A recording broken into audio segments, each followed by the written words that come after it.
Hi everyone, hope you're doing well from wherever you're watching this channel, depending on your time zone. Now, yesterday night, Archbishop Muheria was on Citizen TV for an interview. And in that interview, the man of God described William Ruto's leadership and the Kenya Kwanza government as rough, insulting, arrogant, and impulsive. Just 4 words to describe the leadership in the Kenya Kwanza government. And according to him, he is saying that William Ruto, his cabinet, need to go for a leadership training to understand more about governance. First of all, listen to him, then from here we are going to go deeper to understand what the man of God mean by this. Leader. Currently, the leader is rough. The leader is insultive. The leader is arrogant. The leader is imposing. I think we are going to a very long leadership. But I think leadership needs to be learned. And our leaders must go back to school in terms of leadership. We can't have leadership of insults. We've had it during the BBI. We had it during the elections we were there. We had it later on after the presidential elections. Now we are here again with the same kind of scenario. We need to hold our leaders accountable and not just follow where the cue they're telling us do. I think there is more than just citizenry. We have persons who can engage them. And the church and all the religions. Now we are continuing with this panel discussion, but there's a quick request for those who are watching and you have not subscribed, please consider subscribing. To our returning subscribers, I must say thank you so much. And again to all our viewers, please give this video a thumbs up. Thank you so much. And by the way, I saw in the comment section one of our subscribers asking me to be introducing myself and the channel before we start the discussion. I don't know, but as you see, this channel is Stureh Punchline. My name, for those who don't know me, I'm Charles Stureh Inangungwa. Thank you so much. Back to this discussion. Now, just additional information. Archbishop Muheria is a brother to the outgoing CBK governor, Njoroge. And this is the same man who has been trying to collect resources to feed hungry Kenyans. We have seen the man of God going to several children homes, those orphanage homes. He contributes money, especially during COVID times. He has been going to those homes, feeding the hungry, paying school fees for the needy, and those kind of jobs. So that is the kind of activity, beside being in church preaching, that he's doing also on the ground. So this is a man who has been caring about humanity in a very, very big way. We can't forget that. He has been contributing. He go and raise like 6 million, 7 million, and we were sharing those videos here again. So the man of God is here, is talking about the leadership in Kenya Kwanza. The truth is that in the 4 words he has used to describe the leadership in Kenya Kwanza, he totally got it right. Go to the executive and check what Ruto and Gachagua are doing. Majority of Kenyans no longer listen to Gachagua, especially those who never voted for him and those who are feeling hungry. Go and listen to Gachagua. He is full of insult. He is full of himself. He talk like he don't care. You see arrogance when he speak. Go to William Ruto himself. When you tell William Ruto is one man whom, when Kenyans are hungry and they ask for bread, he's the only president who can give you a stone instead of bread. Look at him. When he speaks, the arrogance, the insult that come from Ruto, he has become too much impossible on Kenyans. That is the man we have in Statehouse. For example, when we had public participation on the finance bill, Kenyans said something different from what they did. 70% were not supporting 16% that they put there. But instead of going by what Kenyans have said, Ruto did something different. He went further to force members of parliament to vote for a financial bill that was against the people's wish. What is that? If not the way the pastor is describing William Samoei Ruto. What was that? Go to cabinet. Listen to Moses Kuria, and we analyze one of the videos here.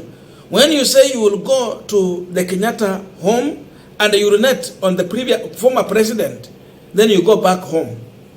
What is that? Is it an insult? Is it arrogance? What is that? So that is the kind of leadership we have. From executive, you come to the cabinet, ukuja hata kwa ubunge hapa chini. Watu kama akina Samson Cherargei, hata wajana na Cherargei, tunaongelea kuhusu leadership. Listen to Kimani Ichung'wah when he's speaking. Kimani Ichung'wah has been so much incitive to Kenyans. He incites Kenyans against an individual. The arrogance in Kimani Ichung'wah when he's addressing Uhuru Kenyatta, when he's talking about the hunger in this country. When we say that we are hungry, Kimani Ichung'wah and his arrogance say that in his Kikuyu constituency people are just okay. 16% is what they have asked him to come and do. Sijui nani mwenye aliambia Kimani Ichung'wah in Kikuyu constituency that 16% tax is okay for them. They tell him something different. He comes to the National Assembly, he insults Kenyans, and he pushes for William Ruto's agenda. The same thing happened in the Senate. Aaron Cheriot, who is a leader there, go and check on his kind of leadership if it's not total arrogance. We are talking about what is happening in Sondu. He goes there and talk about the boundaries in Sondu as if that is the main agenda there. People are talking about being shot with poisonous arrows. Aaron Cheriot, who is the leader in the national in the Senate, he responds differently. Listen to people like Sylvanus Osoro in the National Assembly. Majority whip. So hii issue ya arrogance imeanzia kwa executive huko kwenye Ruto ako na Gachagua. Ikakuja kwa cabinet hapa kwenye kuna akina Mudavadi, tuko na akina Moses Kuria, tuko na akina watu kama Mithika Linturi. Mithika Linturi when he speak now, tukisema tuko njaa anakuuliza ulipanda mahindi asifa tukupanda. So the arrogance is across. Ukuja paka kwa National Assembly. Hawa kwa MCA hatujui kuona namna gani. But this is the kind of leadership Ruto has. If a man of God can come out this much open and speak of this and describe this government the way exactly it is, tell me for how long the church has been silent. So ukiona a pastor coming out to speak like this, just know they are totally pissed off with this kind of leadership that Ruto is offering. When a pastor comes and tells you that you need to go back to leadership training, go back to college, train about leadership, train about governance, then you know that you are totally a mess in the hands of, you are totally messing the country. And that is exactly what is happening here. So the bishop is telling Ruto, Gachagua, go back to the training and learn about leadership and governance. We know these people, even if you train them 100 times, they cannot change. But there are words Archbishop cannot say here. The truth is that we have a wrong leadership. The truth is that Kenyans made a mistake, especially for those who voted for this regime. We are in a total mess. And this leadership cannot change. Hawawezi badilika. Tabia yao itakuwa ni ile ile. Yani mkisema mkonja wanakuja wanawatusi.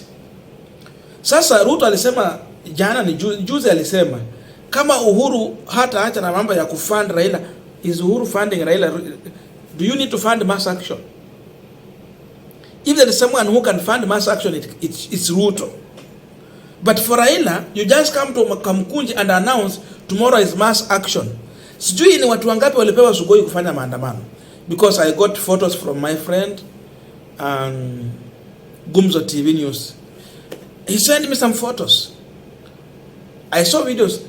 There were truck drivers who were protesting in Sugoi. Sijui ni pesa ngapi Raila alipeana kule Sugoi watu waanza maandamano. So you will see they will bring in the name of Uhuru Kenyatta when Kenyans are demonstrating, then wanaambia Uhuru Kenyatta tutapita na wewe. We will deal with you. So that is what we call arrogance.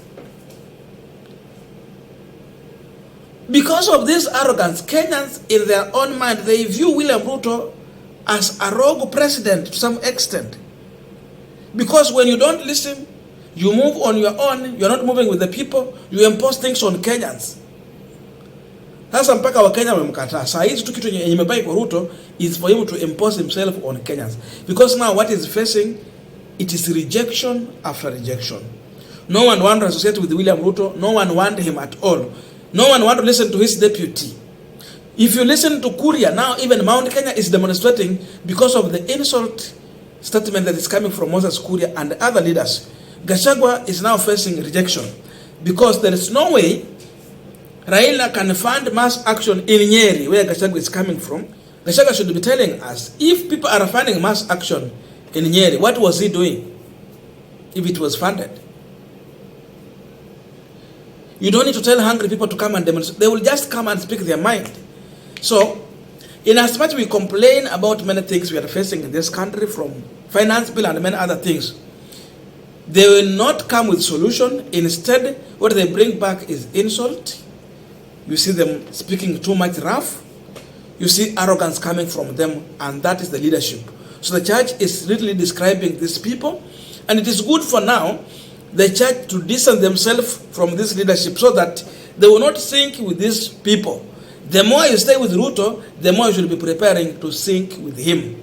Because now Kenyans have been able to see the real face of one William Samoei Ruto.